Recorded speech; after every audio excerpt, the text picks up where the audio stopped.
How's it going, guys? My name's Shane, and welcome back to the Horror Basement. The Oxford Dictionary defines coulrophobia as the extreme or irrational fear of clowns. So despite the fact that the clown, the make-up performer of both circus and stage, is intended to titillate and delight us with their performances, it seems a certain subset of the human population is innately terrified and disgusted by the concept or the appearance of the clown.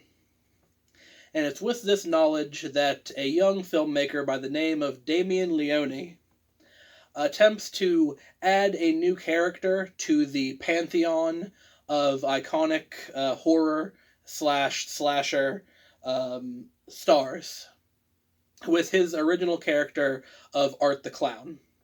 And today we're going to be looking at the first feature-length film in the Art the Clown universe, which is All Hallows Eve from 2013. And before we begin, I just want to give everyone a warning. This movie does contain implied sexual violence as well as gore and mutilation. Much like Trick or Treat, which we've already covered on the channel, this is yet another Halloween anthology film. So we'll have to start with the framing device that ties all the separate shorts together. And that would be our protagonist by the name of Sarah, who is babysitting on Halloween night the two children of her friend, a young boy by the name of Timmy, and his slightly older sister, Tia. Now, while they're out trick-or-treating, someone gives Timmy a VHS tape, which contains the three shorts that make up the vast majority of the film's runtime.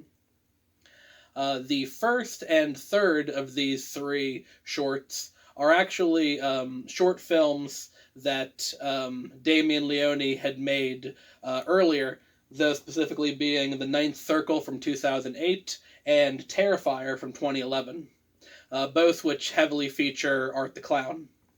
The middle installment in these shorts is a seemingly unrelated short film about aliens, which was well made and I enjoyed it on its own, but it didn't really do anything to advance the plot. But I really liked the character design for the aliens. So the Ninth Circle, or the first short, follows a young woman who is kidnapped by Art the Clown, and from a subway station, and taken down into the depths of the underground system, where she is eventually assaulted by a coven of satanic witches.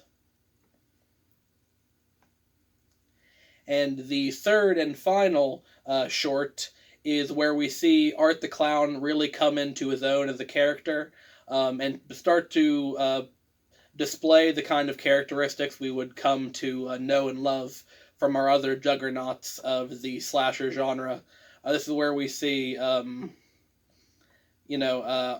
Art appearing and disappearing at will, seemingly, for the purpose of jump scares, as well as displaying a healing factor that would put Wolverine or Deadpool, give Deadpool or Wolverine a run for their money. And this is where we also see his iconic weapon, which is the Cat of Nine Tails, which, along with the whips, contains like rusty razor blades and used hypodermic needles, that kind of thing. And that's where I want to touch on the gore and the special effects for this. I'm sure partially due to the fact that Leone was a small-time filmmaker when he made these shorts, but also I imagine his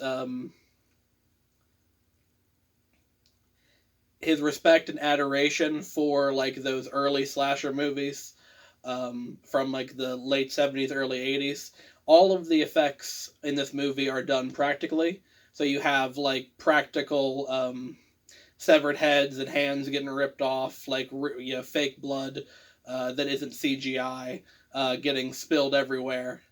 And while I thought that the mutilation at the end of the Terrifier short was a bit mean-spirited, I still think the practical effect they used to pull it off looked really good. And yeah, this is a very gory film, but it's good to see people still respecting the art form and using practical effects. But not surprisingly, after Leone gets done showing off his old work, Art the Clown comes to life and murders the shit out of the kids that Sarah is supposed to be watching. So overall, I really enjoyed this movie. I think the character design for Art is really cool. Let me know down in the comments, since he doesn't speak and is wearing black and white, is Art the Clown a clown or a mime or both? Yeah, the movie itself was really good. You can tell just by the way everything's done practically, and you can tell that Leone himself is a huge horror fan, and seeing him be able to show off his old work while introducing this character he created to a much wider audience was very enjoyable. I am going to cover Terrifier here in the next couple videos, the sequel to this, as well as Terrifier 2 when it eventually comes out. If you want to see that, hit that subscribe button, leave a like if you enjoyed the video, and I'll see all of you in the next one. Thank you.